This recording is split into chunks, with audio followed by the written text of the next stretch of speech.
You're listening to the Mens Rea podcast, and this is part 2 of the story of Archibald Hall, the butler.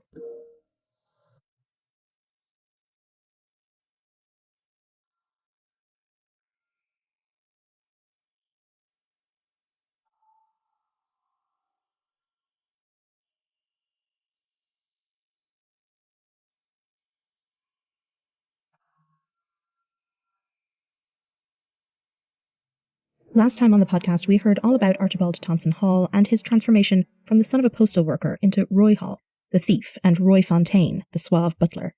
He lusted after a life filled with the finer things, one in which he would be in the company of high society and have the benefit of every luxury.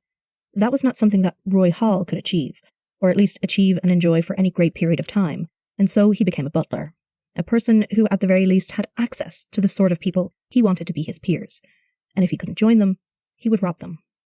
By 1977, Roy had spent much of his life in prison and had been on the run from police more than once. He was a known con man and an escapee from prisons, and by that stage was trying to re-establish some sort of front for himself as a loyal servant. He took a job in his native Scotland for a Lady Hudson. But while he was sizing up the estate and laying his plans to rob the place, his former prison mate and lover, David Wright, entered the picture, and this was to prove to be his eventual downfall. Wright wanted to get what he could in the moment, and after stealing one of the mistress's rings, a fight ensued between the two. Wright shot at Roy with a rifle, and it was then that Roy decided that Wright had to go. That's how David Wright ended up in a shallow grave next to a stream in the Kirtleton estate, and how Roy Hall, the monster butler, became a murderer.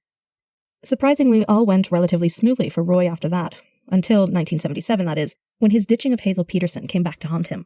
One evening, Margaret Hudson received a phone call from a man purporting to be a police officer, who was calling to inform her that her butler had a long criminal past. She immediately rang the local police, who were able to confirm this to her, and accompanied her to Roy's room to inform him that he was to leave immediately. She paid him 3 months' wages in lieu of notice, and the police took him to a hotel in Gretna Green, after ensuring that nothing from the house was missing. The next day, John Wooter came and picked him up. It turned out that call had in fact been made by Colin Peterson, Hazel's son. By October, Roy had rented himself a cottage in Newton Arlish in order to have a place to call his own. He told his new landlord that he was a recently divorced man and needed a place to base himself from while he sorted his affairs out. He even paid rent in advance through to January of the next year. What was strange about this, though, was that Roy, at the time he started the lease, had agreed to take a position as a butler in London for a couple called Mr. and Mrs. Scott Elliott. They were an elderly couple. He was in his 80s and she was in her 60s, and they were very well off, and the position provided that he would have separate quarters from their flat in the city, in the same building on Sloane Street. The couple were becoming more and more infirm and difficult as time went on. In fact, Mrs. Scott Elliott, Dorothy, was so crotchety that the staff turnover in the house was really high. But Roy estimated that there was over £100,000 in their bank accounts, and so decided that he'd stick out the ill temper in order to find some way of getting at their money. This happened to be much easier than he had initially thought. When it came time to pay bills, Mr. Scott Elliott would simply hand the butler a signed cheque. So slowly, and with small amounts so as not to be noticed, Roy began to skim cash from them. He also had another plan to establish a line of revenue, through break-ins. He wanted to target the other wealthy people who lived in the flats around him in Sloane Street. There was a problem, though. Roy knew that at his age, there was no way he'd be physically fit enough. And Roy couldn't think of anyone else to fit the bill either. So he went to his old friend Mary Coggle to see what she suggested. There was no way she'd be doing the break-ins, she was a forger, but quickly enough, she introduced Roy to a man who would become his fast friend and lover for the next few months, Michael Anthony Kitto. Kitto was a small-time crook, and at this time he was on the run for a minor theft. He'd grabbed £100 from a till in a pub and run off. This was the kind of thing that he was used to doing, petty thefts, not burglaries. But Roy took to the 39-year-old and decided that this was the guy who was going to help him execute his plans. On the 9th of December, Roy and Kitto had nearly everything ready. Kitto came to Roy's flat in the building, and they drank for hours talking through the plan. But then they ran out of drink. So naturally Roy went to steal some from his employers, and himself and Kitto entered the Scott Elliott's flat. But as they were heading for the liquor cabinet, they disturbed Dorothy, who peered out of her room and demanded to know what Roy was doing there and who in the hell this other man was. Kitto grabbed the frail woman and covered her mouth with his hand. She immediately started bleeding and struggled for a moment before she fell limp to the floor. Roy then went and got a pillow and held it over Mrs. Scott Elliott's face until he was quite sure that she was dead. In the next room over, Walter, Mr. Scott Elliott, stirred at hearing his wife's cries for help, but Roy went in and gave him more of his sleeping medicine and assured him that everything was fine. Then Kitto and Roy returned to Roy's own rooms. Roy went to sleep, but Kitto said later that he couldn't. He couldn't get the scene out of his head and was horrified at what he'd done. When Roy awoke, he laughed at Kitto and told him not to worry, that he had a plan. He then sent the younger man off to find Mary Coggle and took in breakfast to his one living employer. Roy served up tea laced with Valium and spun a tale that Dorothy had gone off to Scotland for Christmas a little early with a lady friend of hers, and she had made arrangements for her husband to follow after her with yet another lady friend. She had suggested that why didn't he get some cash out and spend the afternoon in his club? So Walter got himself dressed and did as he thought his wife had asked him. He went and had lunch in the club while his loyal butler was packing his things. Meanwhile, Roy and his cronies arranged a car and got Mary Coggle dressed to play not only the part of Dorothy's friend for Mr. Scott Elliott's benefit, but also Dorothy herself in order to hire the car they'd need to travel north in.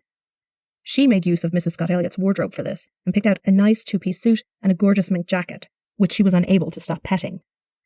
The men went into Dorothy's room, took her outer clothing off, and wrapped her up in blankets before transferring her into the boot of the car.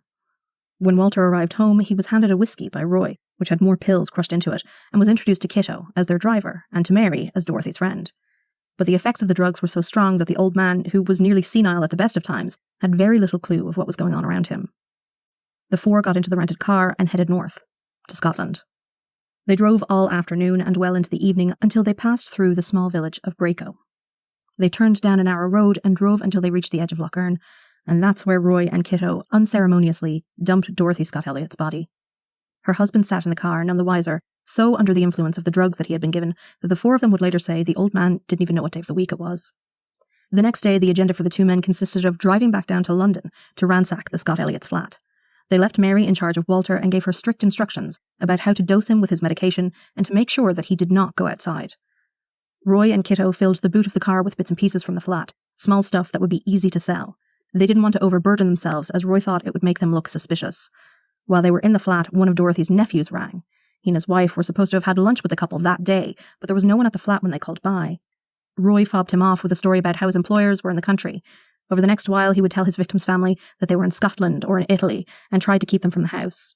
Roy made sure to cancel any deliveries that were planned and to redirect the Scott Elliott's post to a hotel in Rome. When the boot of the car was full, the two headed off. On their way back to the cottage, they stopped into a number of pubs and also sold some of the items they had brought up from London. But when they got back to the cottage, all was not well. Walter Scott Elliott had been more trouble than they had anticipated. His well-worn routine of breakfasting, dressing, and going for a walk could not be broken by Mary. He was insistent that he would go for his constitutional and had left the house despite Mary's best efforts. She assured Roy that it had only been for a few minutes and that no one had seen the old man, but that wasn't true. Either way, Roy was now painfully aware that Mr. Scott Elliott was a huge problem. He had to be got rid of. So for the next 2 days, the four of them drove around Scotland, heading ever north. They stopped in pubs for long drinking sessions, sold some of the antiques stolen from the London flat, and stayed in country hotels as if nothing at all was the matter. Then finally, in Inverness-shire, they found a bleak and desolate spot, far from the tiny villages in the area. The first thing Roy did was pull out Walter's checkbook. He ordered the man to sign his name to all the checks in it, but after he'd done 3, Scott Elliott seemed to have a moment of lucidity and refused to sign any more. Roy became enraged. He ordered the ex-army officer out of the car and attempted to strangle the old man with his own scarf. That failed, and so Kitto wrapped his hands around Walter's neck. As the two killers headed back to the car, though, they heard a groan. Roy had had enough. He continued to the car, grabbed a shovel from the boot that he had brought in case he needed to dig a grave, and handed it to Kitto. One blow from this, and Mr. Scott Elliott was dead. Again, the reduced group travelled back to Roy's rented cottage in a protracted pub crawl. But just as they were nearing their destination, Mary announced that she was going back to London the next morning. She was becoming increasingly afraid of Roy and his actions and wanted to take the clothes and money that she had gotten so far back home to show them off to her friends in safety. Roy objected at first, but when they got to the cottage, he told her to go and pack, that Kitto would drop her to the station. When she came out of her room with her packed bag, Roy turned to her and said, quote, "Well, it looks like goodbye, Mary." He then picked up a poker sitting next to the fire and slammed it down on her from above. He missed her head, but hit her shoulder, and she fell to the floor. One more whack did it, and then Mary was dead. Roy stripped her and then redressed her in men's clothing. He thought that it might confuse the authorities if they were ever to find her. Then he and Kitto wrapped Mary's body in plastic before shoving it under a bed to be taken care of later. They drank and slept, and the following evening decided to load up Mary and her belongings and get rid of them. The first place that popped into Roy's mind was Lady Hudson's estate, which happened to be relatively close by. The two men got into the car and drove towards Margaret Hudson's place, and stopped at a bridge over the Blackburn. They took the body out of the plastic wraps and tossed her into the stream. On the drive back to the cottage, they stopped every once in a while, when they got to a secluded spot, and threw away Mary's belongings, piece by piece. The cottage was a mess when they got back, and they set about wiping up the bloodstains and trying to put the place to rights. Roy and Kitto got into the car and drove to a remote spot to ditch the poker, and then the two headed down to Violet's and John's for the Christmas period. They booked themselves in at a local hotel, but they didn't stay there for the entirety of their booking. They headed once again down to London to make off with more silver and collectible coins from the Scott Elliots.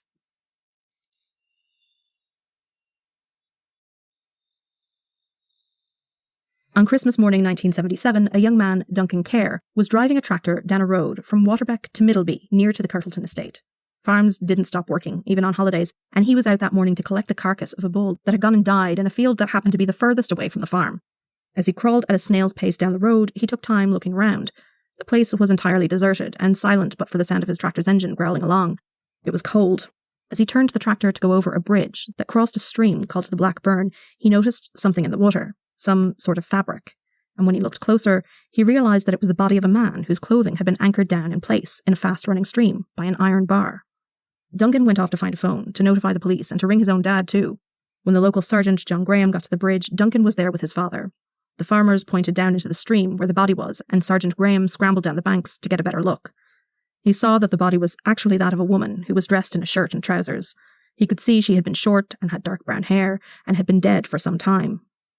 He knew that the best course of action was to touch nothing, and so he retreated back up the bank and into his car to go back to the station and call in the cavalry.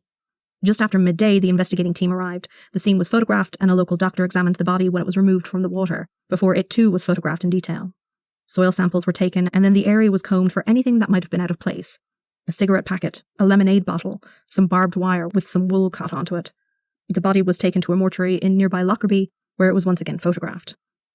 The next morning, the body of the unidentified woman was transferred to Dumfries and Galloway Infirmary Hospital, where a post-mortem took place. Her clothing was examined and labelled. She was missing shoes and an earring.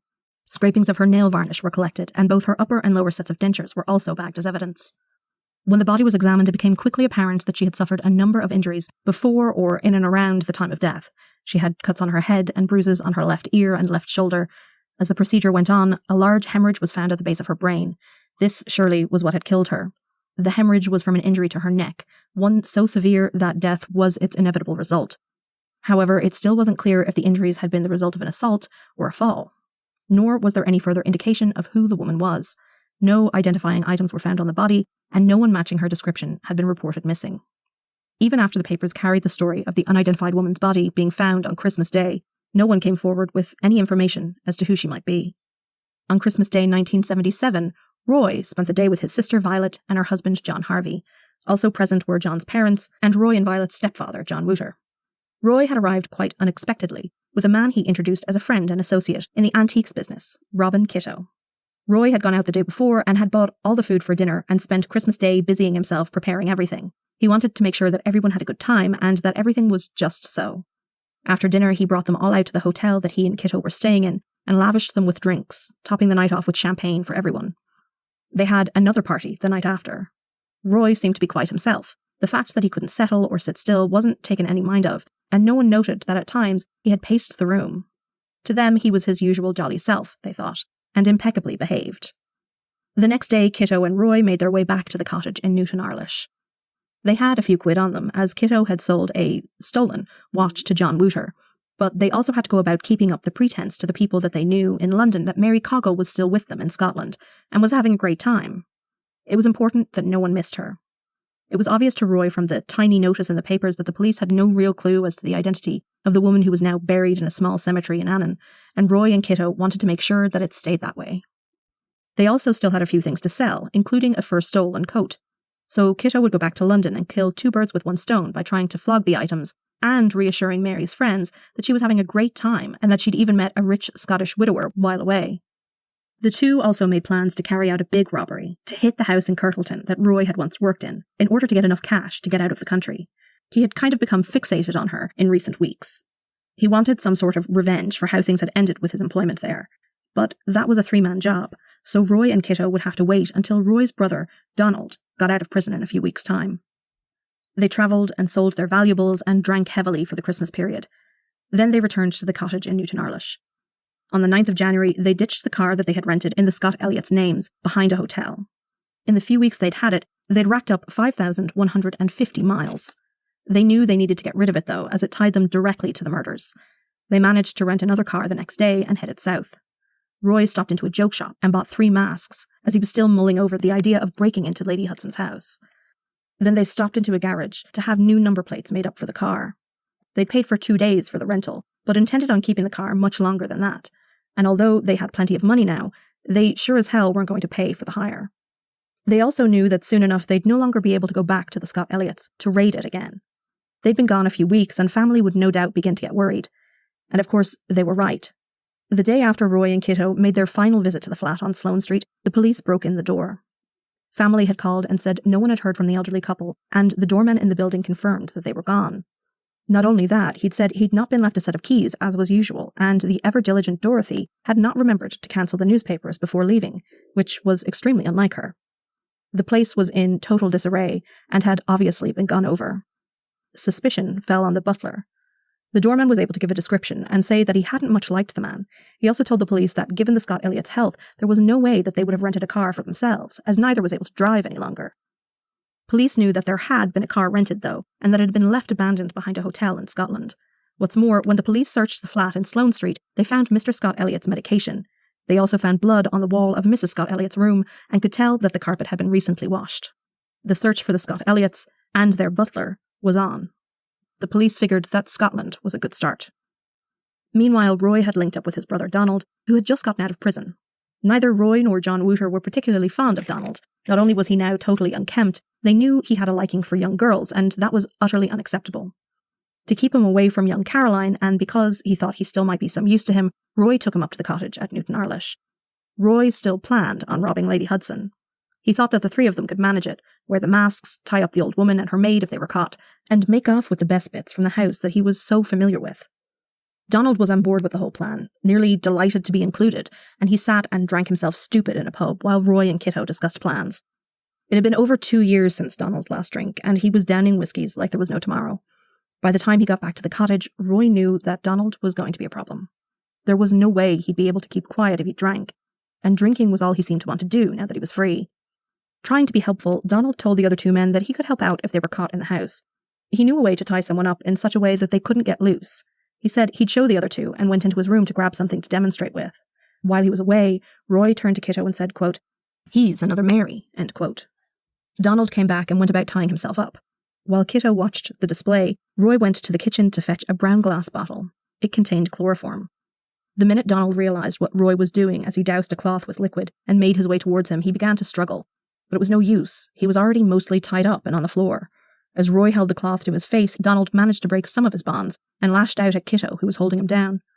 Kitto ended up with scrape marks down his cheek that drew blood, but Donald ended up dead. Roy then went and filled the bathtub with water. To slow down rigor mortis, he said. He was sure he'd read that somewhere. And then he and Kitto moved Donald's body.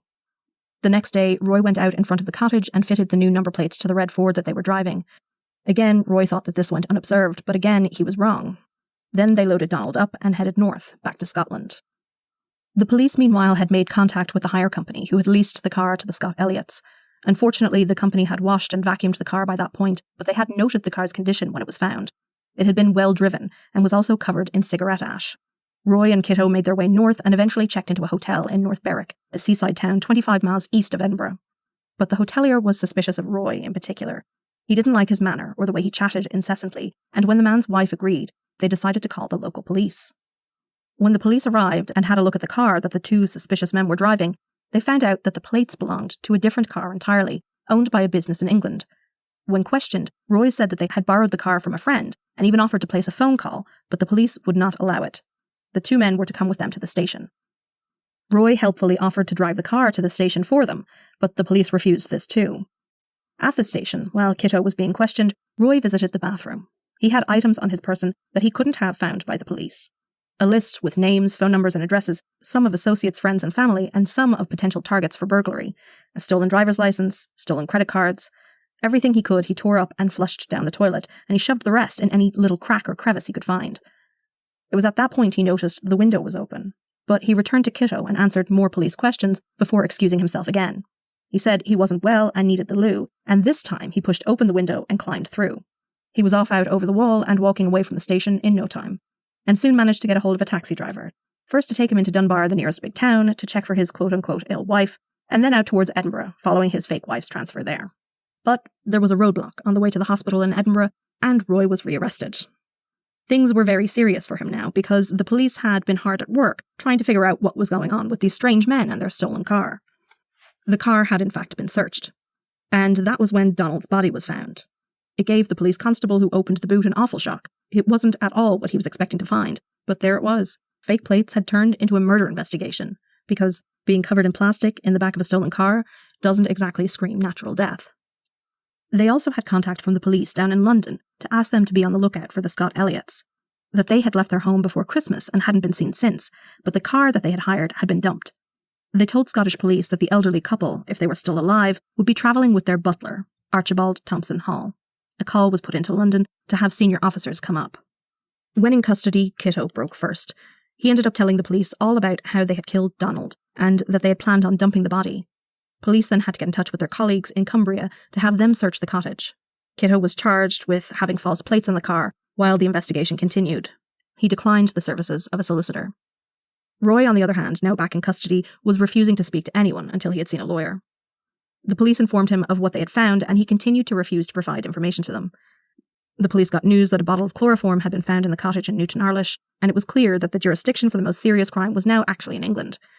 Both the Cumbrian police and the officers from the Met were on the way to Haddington, where the two men were being held in separate cells. The plan was that the Cumbrian police would take the lead, as they were the ones with the most serious crime on their hands. When the officers arrived to the station in early afternoon, plans were begun to bring the two men south down to Carlisle. Everyone thought that that was the best course of action, given the information that they had. But then Kitto started talking again. A Scottish officer had come in to charge him, and wasn't even halfway through the caution when Kitto blurted out that there had been 3 other murders. A more senior officer was got, and he gave a long statement outlining the deaths of the Scott Elliots and Mary Coggle. They knew the Met had a line of inquiry open about the Scott Elliots, and that Archibald Hall had indeed been their butler, and they also knew that the body of an unidentified woman had been found in a stream near Dumfries. The police put all of this to Roy too. Initially, he stuck with the stony-faced approach, until he was cautioned and told that if he made a statement, it would be taken down for evidence. At that, Roy blurted out that he would make a statement, that there was another body out there, buried in the grounds of Lady Hudson's house, and Roy had shot him. Hey, it's Barry. How are you? Let me ask you this. Do you like to hear stories of murder, deceit, and unbelievable true crime? If you do, then you want Extraordinary Stories podcast. This girl here will be dead by 6 p.m. I will blow her head off. You cannot terrorise me anymore. Do you want to hear stories of incredible human survival? Stories of some of the most inspiring people who have ever lived. I think she did what any of us would do in that moment. She played dead. She lay there and she pretended to have died. That was what saved her. If you want stories of sex, death, murder, survival, and real human stories told with humour but also respect, then you want Extraordinary Stories podcast. Imagine turning up to your own funeral in a wig. Listen to Extraordinary Stories podcast, told by a Scottish man in a thick Scottish accent. Get it on iTunes, Spotify, anywhere that you listen to podcasts. Okay, goodbye. Let's get it on. Let's do it. Let's get it over.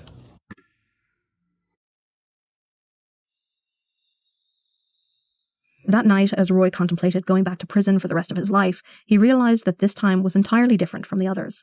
He had spent nearly half of his life in prison, and had been sentenced to a total of 39 years, but always before he had the prospect of getting out. This time, there would be no getting out for him, and so, when the prison officer checked his cell before lights out, Roy asked for a cup of water. With this drink, he swallowed a bag of pills that he had secreted into the prison on his body. He thought that he would be left alone for the night to die peacefully, but prison officers were in fact tasked with checking on him every 2 hours.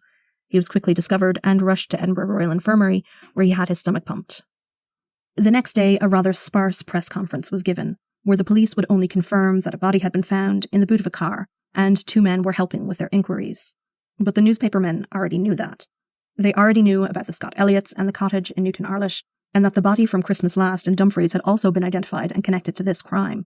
Rumours abounded, yet the 2 men in custody had only at that point been charged with motoring offences, and there were numerous leaks from the police departments.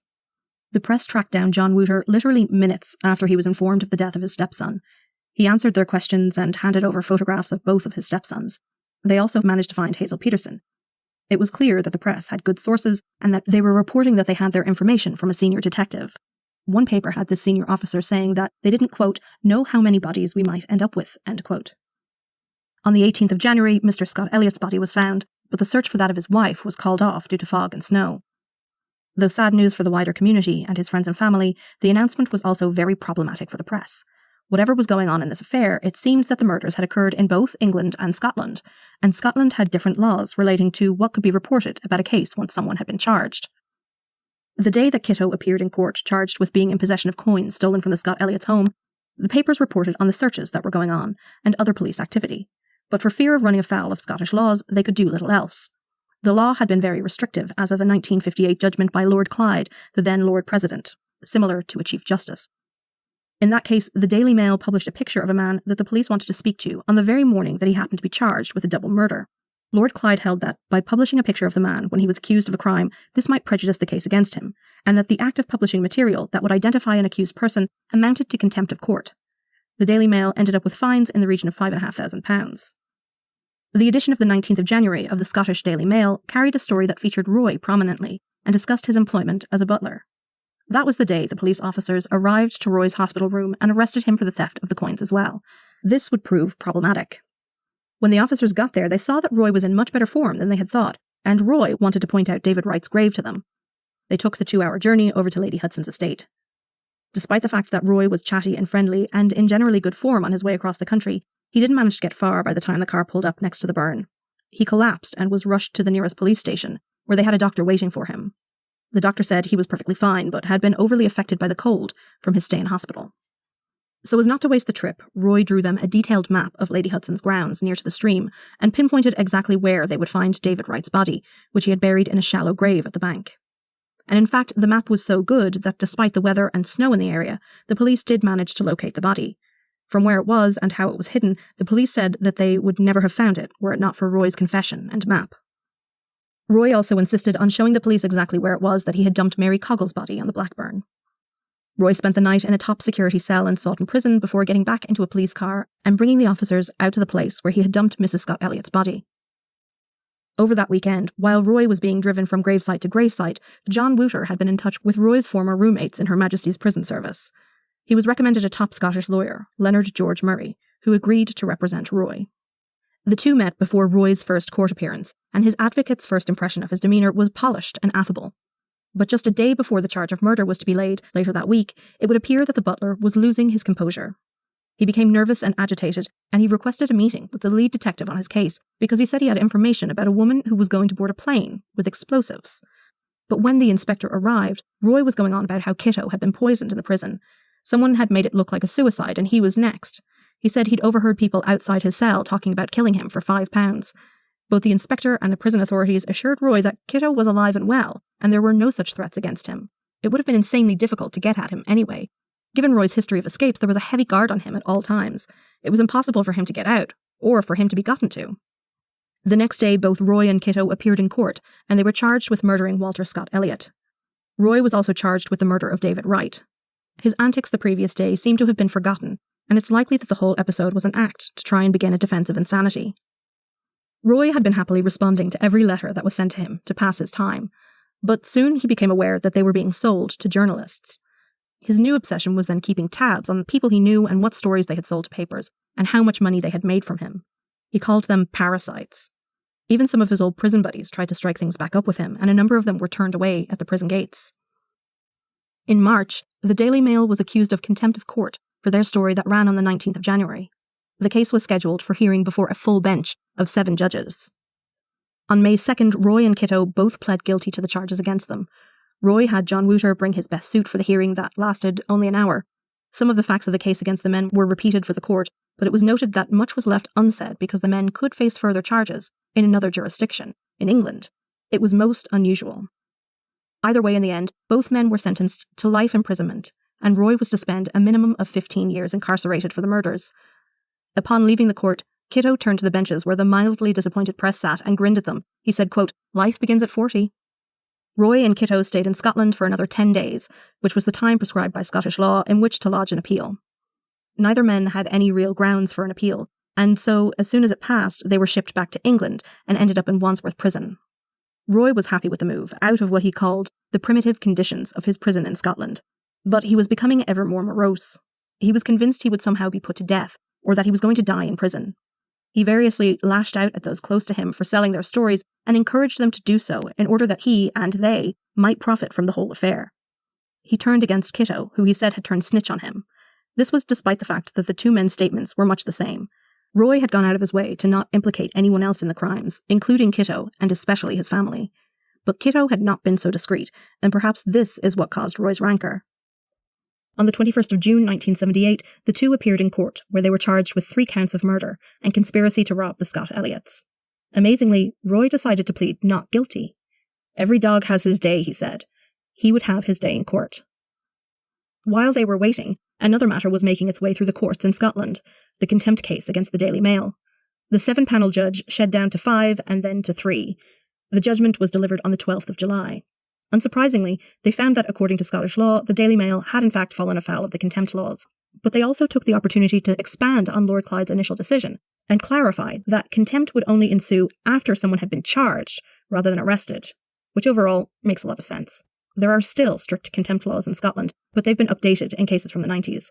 The most recent case of the sort was in 2018, when the Scottish Daily Paper printed pictures of men accused of criminal activity, where it was felt that the nature of the articles, together with the photos, unduly prejudiced the accused.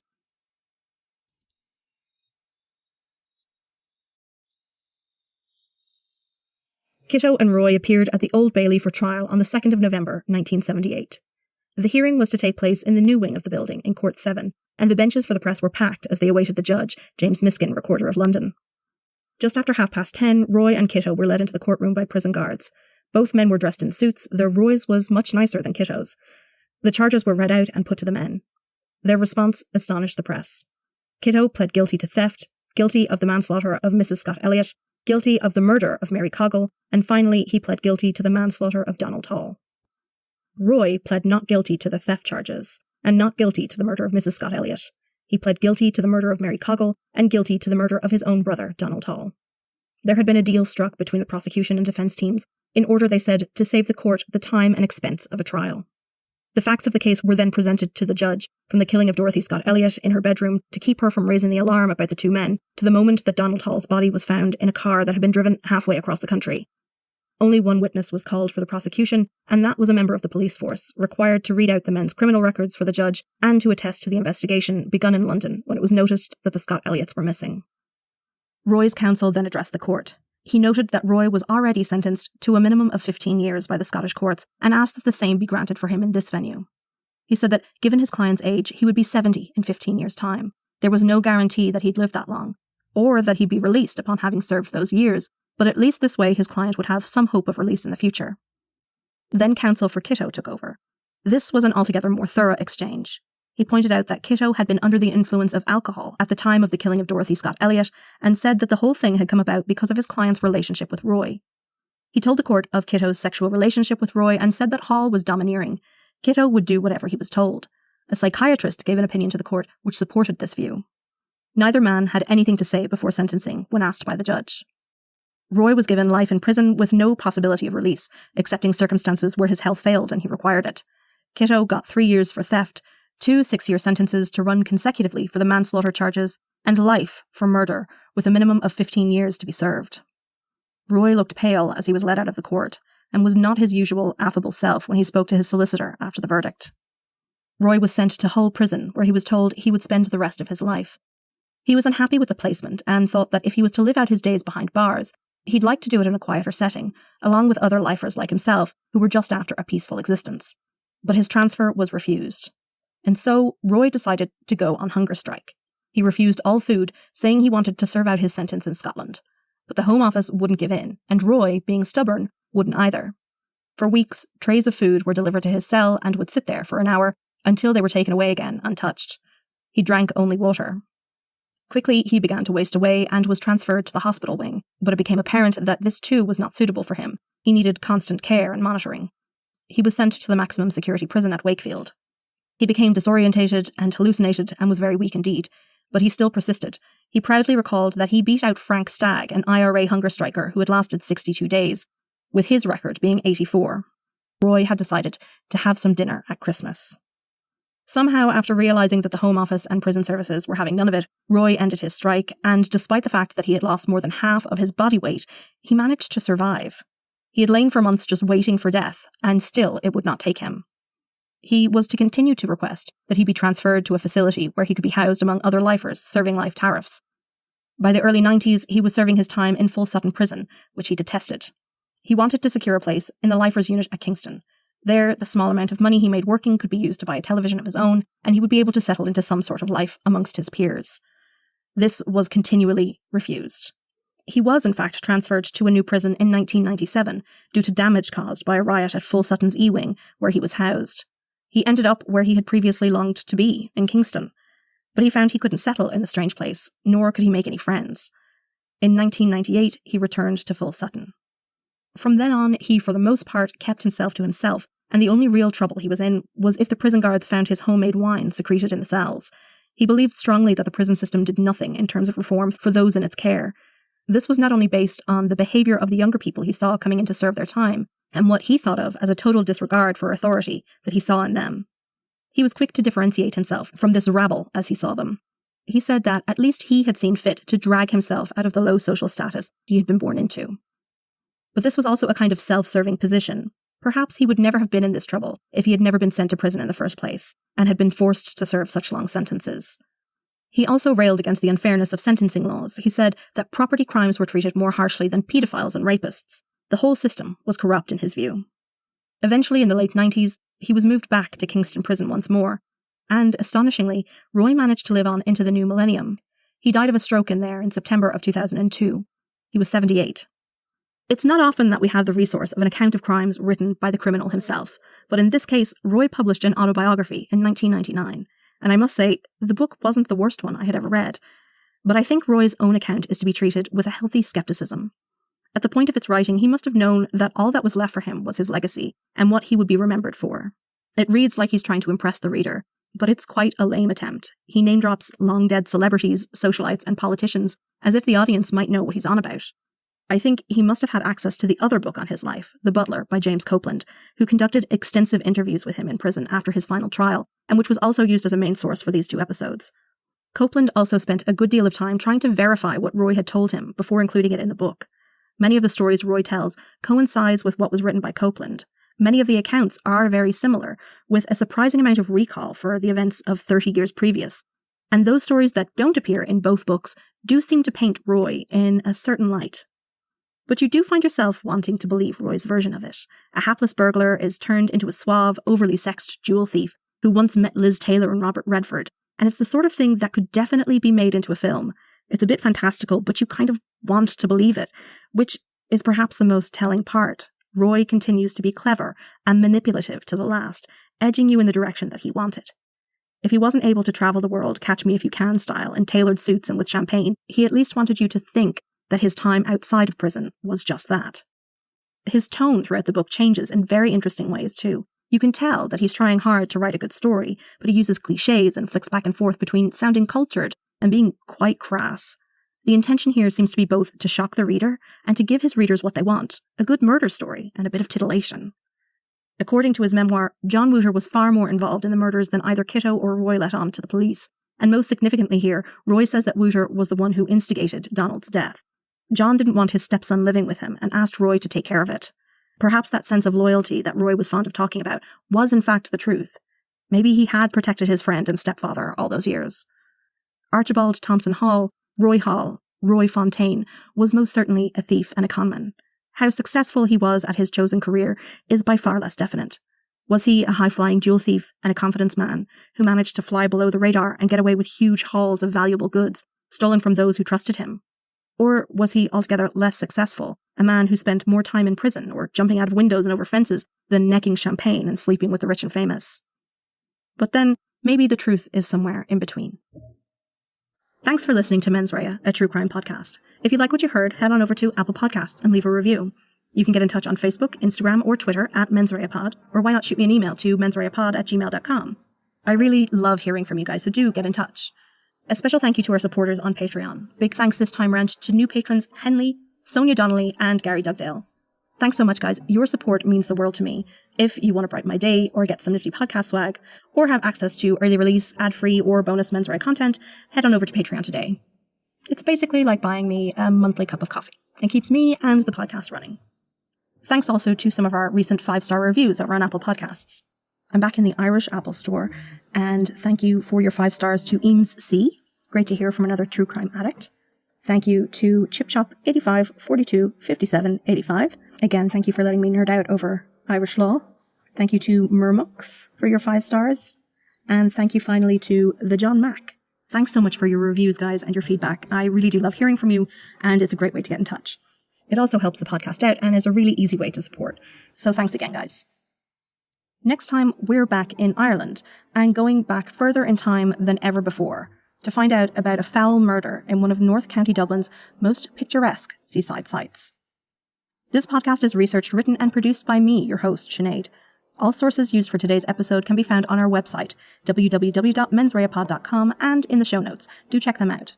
Our theme song is Quinn Song First Dance by Kevin MacLeod. Till next time, don't do anything I wouldn't do.